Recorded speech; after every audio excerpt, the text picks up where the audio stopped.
सबों का हमारे चैनल में हार्दिक स्वागत है।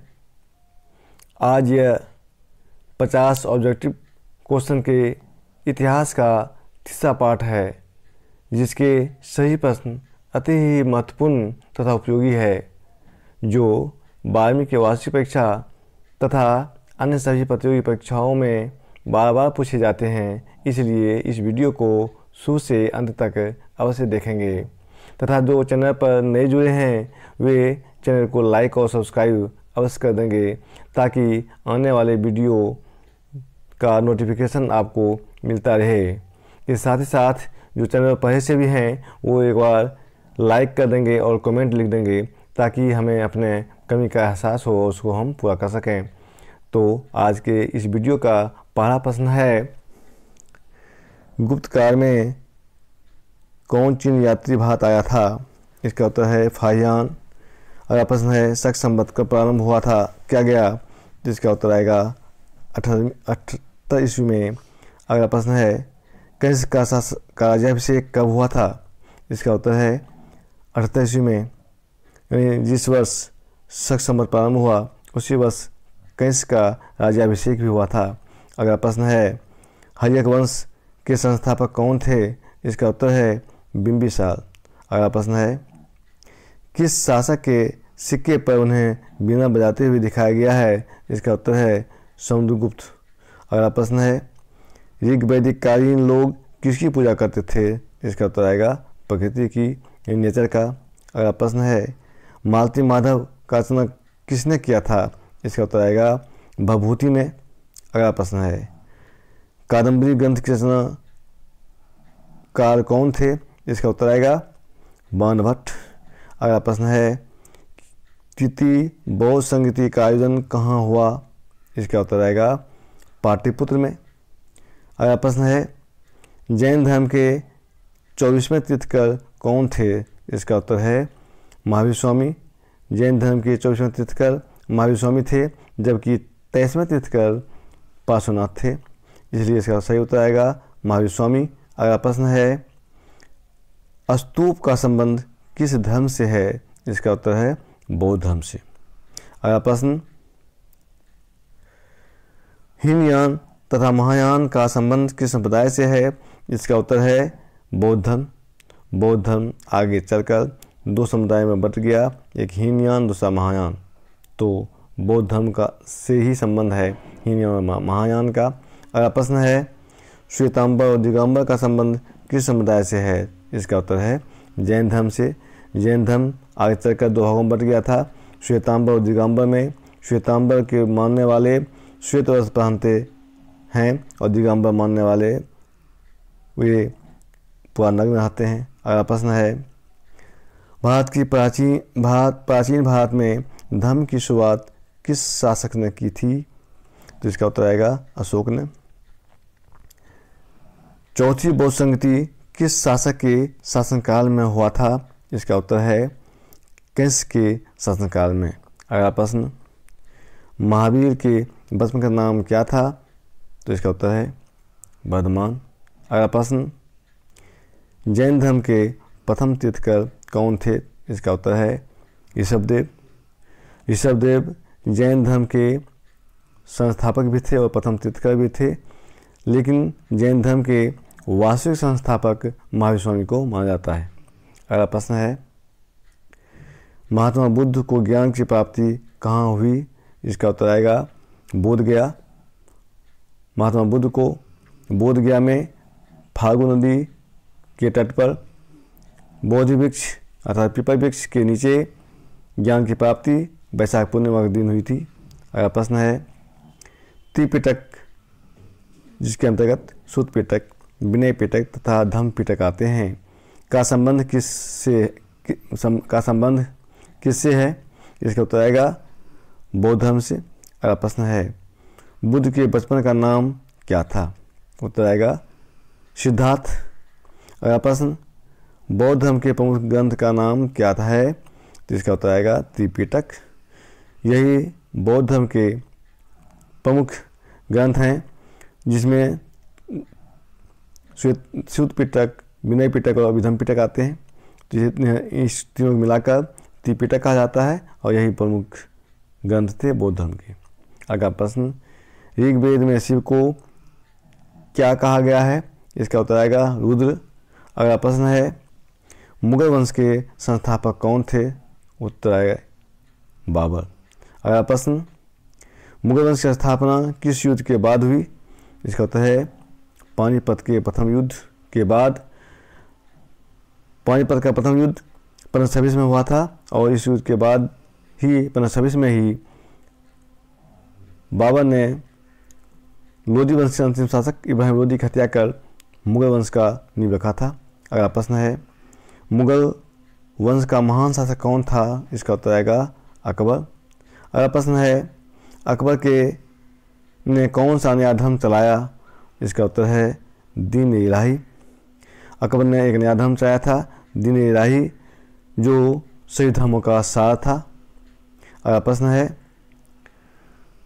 भारत में सर्वप्रथम तंबाकू का पौधा कहाँ से लाया गया? इसका उत्तर आएगा पुर्तगाल से। पुर्तगाल से ही पुर्तगालियों द्वारा तंबाकू पौधा लाया गया था भारत। अगला प्रश्न है, अकबर के वित्त मंत्री कौन थे? उत्तर है टोडरमल। अगला प्रश्न, किस मुगल शासक के शासनकाल में चित्रकला अपने चरमोत्कर्ष पर था? इसका उत्तर आएगा जहांगीर के शासनकाल में। जहांगीर भी एक बड़े चित्रकार थे, उन्होंने अपने शासनकाल में चित्रकला को प्राश्रय दिया और चित्रकला उनके शासनकाल में अपने चरमोत्कर्ष पर पहुंच गया। अगला प्रश्न है, किस मुगल शासक के शासनकाल में वस्तु का अपने चरमोत्कर्ष पर था? इसका उत्तर आएगा शाहजहां। शाहजहां के शासनकाल में ही वस्तु का चरमोत्कर्ष पर पहुंचा था। इसमें ही ताजमहल आदि जैसे बहुत बड़े बड़े ऐतिहासिक स्थल का निर्माण करवाया गया था। अगला प्रश्न है, किस मुगल शासक के दरबार में 9 रत्न थे? उसका उत्तर आएगा अकबर के दरबार में। अकबर के दरबार में 9 महान हस्तियाँ थीं जिन्हें 9 रत्न के नाम जानते हैं। तानसेन, मुलादो प्याजा, बीरबल आदि ऐसे 9 महान हस्तियाँ थीं जिन्हें 9 रत्न के नाम से जानते हैं। तो आंसर आएगा अकबर के दरबार में। अगला प्रश्न है, किस मुगल शासक का राज्याभिषेक 2 बार हुआ? उत्तर आएगा हुमायूं। हुमायूं का राज्याभिषेक 2 बार हुआ था। अगला प्रश्न है, चौसा का युद्ध कब हुआ था? इसका उत्तर आएगा 1549 ईस्वी में। इस युद्ध में ये युद्ध हुमायूं और शेरशाह के बीच हुई थी, जिसमें शेरशाह की जीत हुई थी और हुमायूं हारा था। इसके बाद अगला प्रश्न है, कन्नौज या बिलग्राम का युद्ध कब हुआ? कब के बीच हुआ था?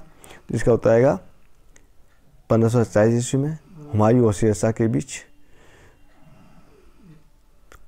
चौसा युद्ध के एक साल बाद 1547 ईस्वी में बिलग्राम का युद्ध हुआ।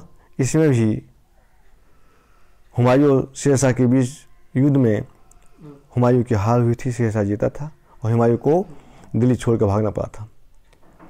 अगला प्रश्न, किस मुगल शासक की मृत्यु दीन पनाह नामक पुस्तकालय की सीढ़ी से गिरकर हुआ था? तो इसका उत्तर है हुमायूं।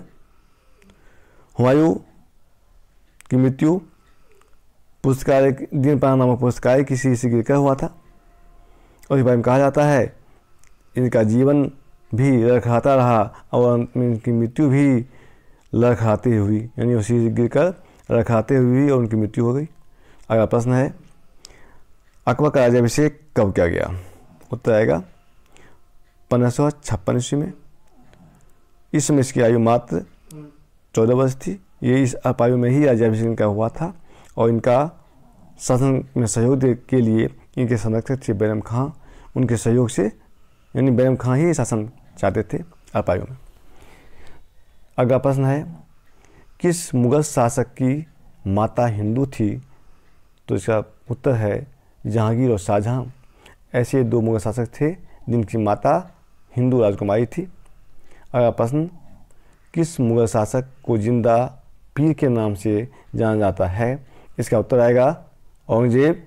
औरंगजेब इतने क्रूर थे, उन्हें जिंदा पीर के नाम से जाना जाता है। अगला प्रश्न है, अकबर ने दास प्रथा को कब समाप्त किया? इसका उत्तर आएगा 1562 ईस्वी में उन्होंने दास प्रथा को समाप्त कर दिया था। अगला प्रश्न है, अकबर ने इबादत खाना का निर्माण कब करवाया था? इसका उत्तर आएगा 1575 ईस्वी में।